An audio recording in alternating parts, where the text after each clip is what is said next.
We are within visual range, sir. On screen. It is a Burundi transport ship, Decora class.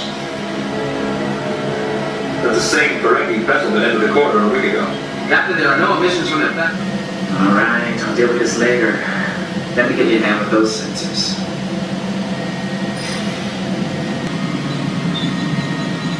No, isn't it either?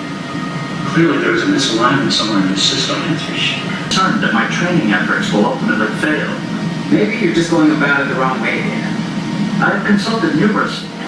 It is possible that information was recorded in our sensor logs, Commander.